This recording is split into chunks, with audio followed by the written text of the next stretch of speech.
Sekali NKRI, tetap NKRI. Merdeka! Tuhan kirimkanlah 100 Jokowi lagi. Halo Indonesia, saya Kristianto Yen Oni, salam NKRI. Kali ini saya ingin mengkritik pemerintah ya, seputar topik upaya pemerintah mencegah tumbuh kembangnya paham radikalisme di negara kita. Atau upaya pemerintah membasmi paham radikalisme di negara kita. Pada dasarnya saya mengapresiasi pemerintah ketika pemerintah mengusulkan undang-undang ormas. Kala itu saya sudah mulai berbicara, saya sudah mulai bersuara mendukung pemerintahan yang sah dan menggaungkan suara-suara NKRI sejak saat itu.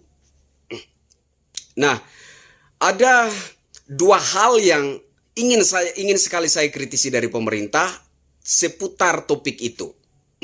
Karena menurut saya untuk mencegah tumbuh kembangnya paham radikalisme memang membutuhkan penanganan yang benar-benar serius dan tidak setengah-setengah.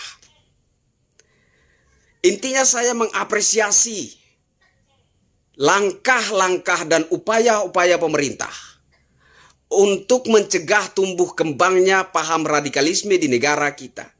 Namun menurut saya ada yang kurang tepat yang ingin sekali saya kritisi dari pemerintah. Yaitu yang pertama menurut saya BPIP, ya, Badan Pembinaan Ideologi Pancasila, semestinya diisi oleh orang-orang lapangan.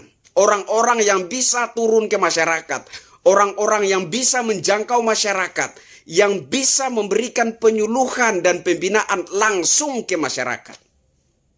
Nah, sejujurnya saya sangat menyayangkan kalau di lembaga BPIP diisi oleh orang-orang elit bangsa ini. Menurut saya itu tidak tepat. Bapak Presiden, Bapak Mendagri, Bapak Menko Polhukam, Bapak Menkumham, Bapak Menteri Agama, dan lain-lain yang ada keterkaitannya dengan upaya pemerintah mencegah tumbuh kembangnya paham radikalisme di bangsa ini. Salam hormat dari saya. Mohon maaf Bapak-bapak.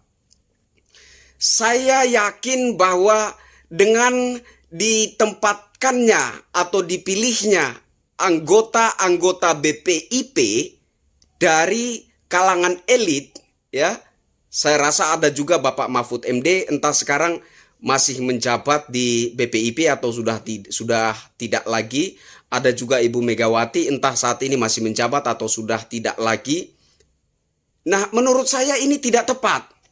Kalau pemerintah benar-benar mau mencegah tumbuh kembangnya paham radikalisme di negara kita, kalau pemerintah benar-benar mau membasmi paham radikalisme di bangsa ini, semestinya menurut saya BPIP itu diisi oleh orang-orang lapangan, orang-orang yang memiliki kemampuan untuk turun langsung ke masyarakat, orang-orang yang memiliki kemampuan untuk menjangkau langsung masyarakat, yang bisa langsung turun ke masyarakat memberikan pencerahan, edukasi, ya, memberikan pembinaan secara langsung di masyarakat. Nah, kalau BPIP itu diisi oleh orang-orang elit, berapa kali dalam sebulan mereka turun ke masyarakat? Dan berapa kali dalam sebulan mereka bisa memberikan pembinaan secara langsung kepada masyarakat?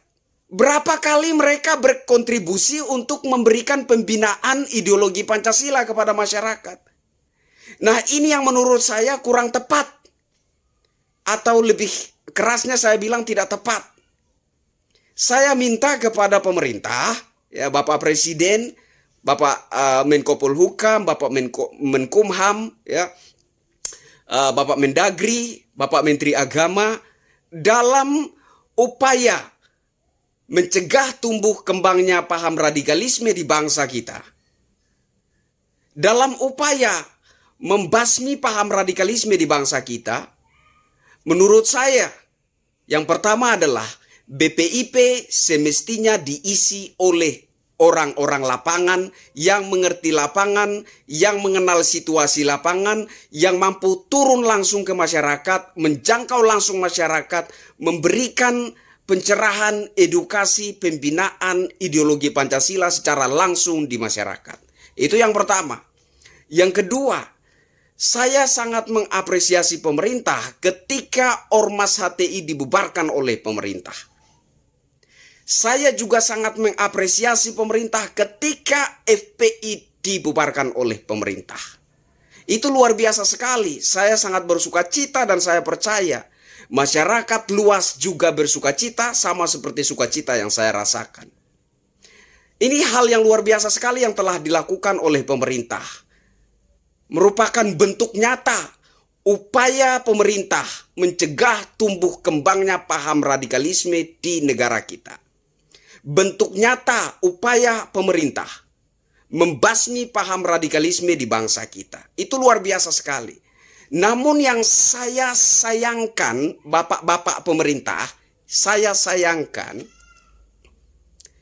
menurut saya gini, ilustrasinya, kalau kita ingin suatu lahan itu tidak ditumbuhi lagi oleh ilalang, maka setelah ilalang itu dicabut, ya, setelah hutan ilalang itu dibersihkan, ilalang-ilalangannya sudah dicabut, maka harus ada tanaman baru yang dilebatkan, ditanam dan dilebatkan di lahan tersebut.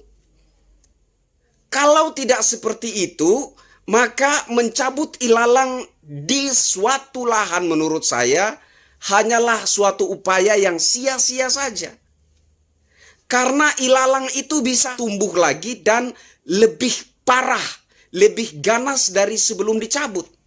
HTI sudah dibubarkan. Ormasnya secara keorganisasian mereka sudah dibubarkan. Sudah tidak diakui lagi legalitasnya oleh pemerintah. FPI sudah dibubarkan. Secara legalitas mereka sudah tidak diakui lagi oleh pemerintah. Tapi apakah orang-orangnya juga ikut mati ketika ormasnya dibubarkan? Tidak, Pak. Tidak. Dan apakah ideologi yang tertanam di dalam pikiran dan hati mereka itu akan terhapus begitu saja? Tidak, Pak.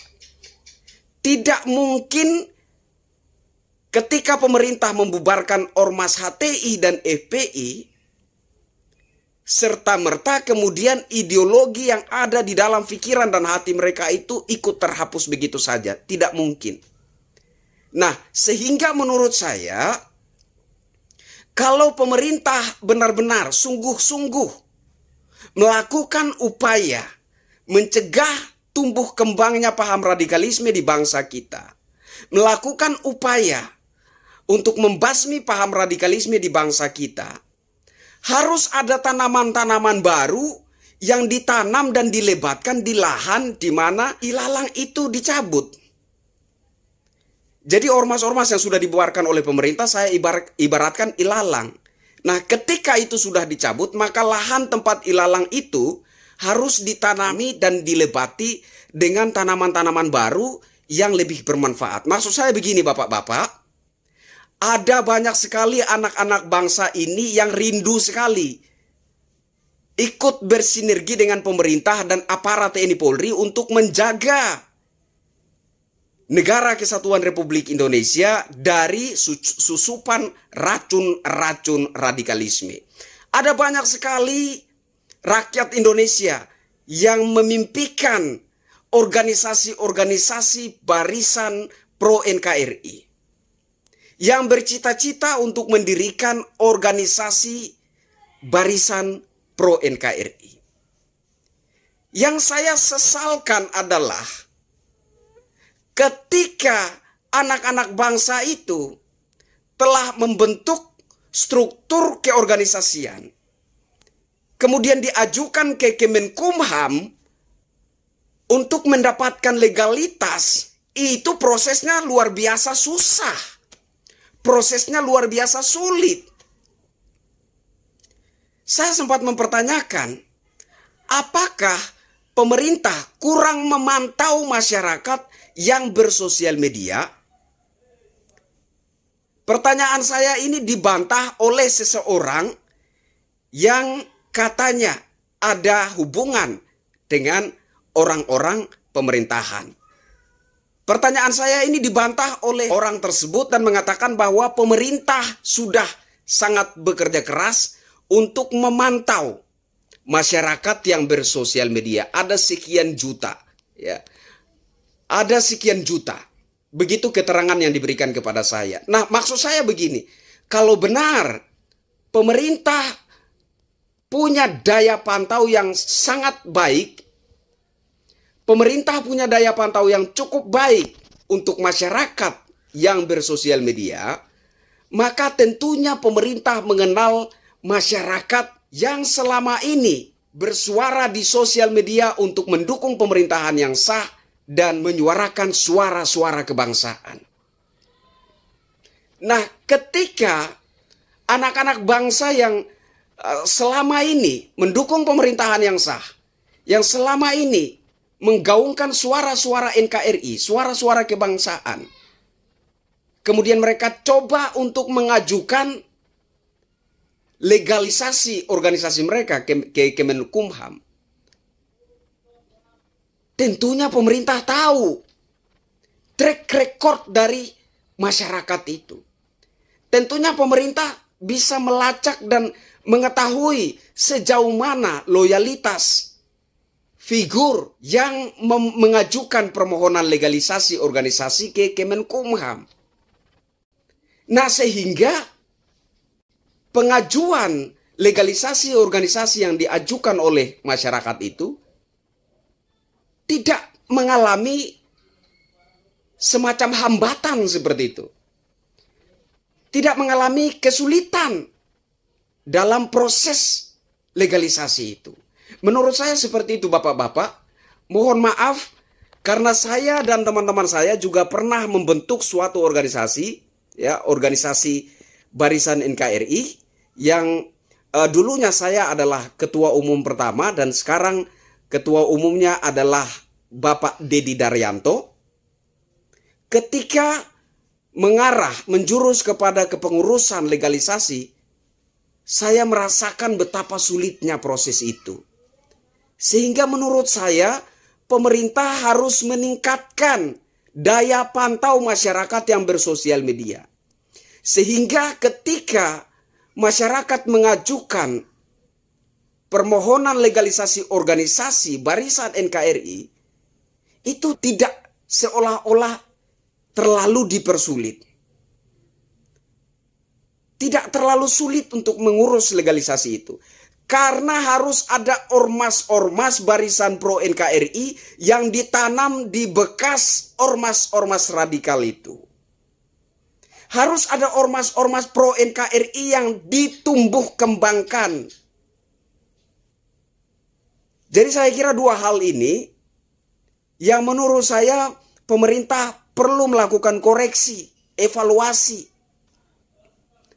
untuk meningkatkan mutu upaya pemerintah mencegah atau bahkan membasmi paham radikalisme di bangsa kita. Saya kira seperti itu. Dan suara saya ini mewakili suara rakyat jelata yang mencintai NKRI, yang mengharapkan agar bangsa kita ini tetap utuh dan terjaga dari racun-racun, dari hama-hama perusak ideologi bangsa kita. Saya kira seperti itu. Saya Kristianto Yen Oni, mohon maaf Bapak-bapak bila ada buah bahasa saya yang kurang berkenan di hati Bapak-bapak semuanya. Begitulah cara rakyat jelata mengutarakan pendapatnya. Salam NKRI. Bravo NKRI. Sekali NKRI. Tetap NKRI. Merdeka!